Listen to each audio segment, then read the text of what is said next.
চিৰহৈ সংঘ আৰু পুথিভঁৰাল এই পুথিভঁৰালে আজি 25 বছৰ ফুৰাই দিলে আমাৰ ৰূপালী জয়ন্তী উৎসৱ গাঁওবাসী ৰাইজৰ মাজত তেওঁলোকে উৎসাহ উদ্দীপনাৰে পালন কৰিলে। আপোনালোকে নিশ্চয় দেখিছে ইমান মানুহৰ সমাগম এটা সংঘৰ ৰূপালী জয়ন্তী আজিৰ পৰা 25 বছৰ আগতে আমাৰ যি পূৰ্বপুৰুষ বা আমাৰ ককা দেউতাহঁতে আমাৰ যি প্ৰতিষ্ঠা কৰিলে সেইটো আমি ভালদৰে ৰূপায়ণ কৰিব লাগিব এতিয়া যাতে আমাৰ গাঁৱৰ ল'ৰা ছোৱালীখিনিয়ে তাতে পঢ়িব পাৰে।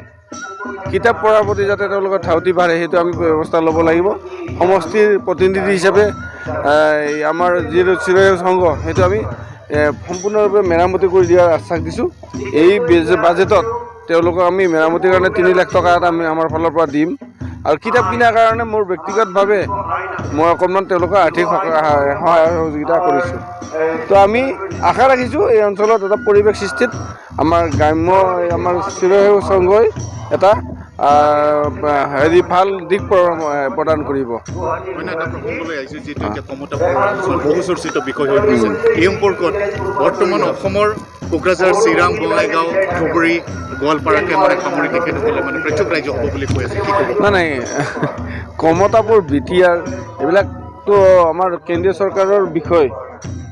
এইটো আমাৰ BTC বা ৰাজ্য চৰকাৰৰ কথা নহয়, যিটো এইটো কেন্দ্ৰীয় চৰকাৰৰ বিষয়। এই বিষয়ত বিশেষ মতামত দিয়াটো আমি সমস্যা কিন্তু সকলো বস্তু ৰাজনৈতিকভাৱে সমাধান হওক, কোনো যাতে ৰাজপথত আন্দোলন কৰিব নালাগে, কোনো মানুহ এই আন্দোলনৰ দ্বাৰা ক্ষতিগ্ৰস্ত হ'ব নালাগে সেইটো বিচাৰিছোঁ।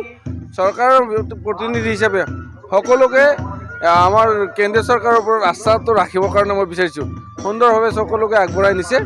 এই ক্ষেত্ৰতো কমতাপুৰৰ ক্ষেত্ৰতো কেন্দ্ৰীয় চৰকাৰে বা আমাৰ ৰাজ্য চৰকাৰে এটা ভাল স্থিতি ল'ব বুলি মই আশা ৰাখিছোঁ। হয় নাই বিটিআৰ অংশটো নিশ্চয় এনেকুৱা ইফাল সিফাল নহয়, মই নাজানো এতিয়ালৈ, মই ভালকৈ চোৱা নাই চিকটোতো, কিন্তু আমাৰ বিটিআৰেই থাকিব।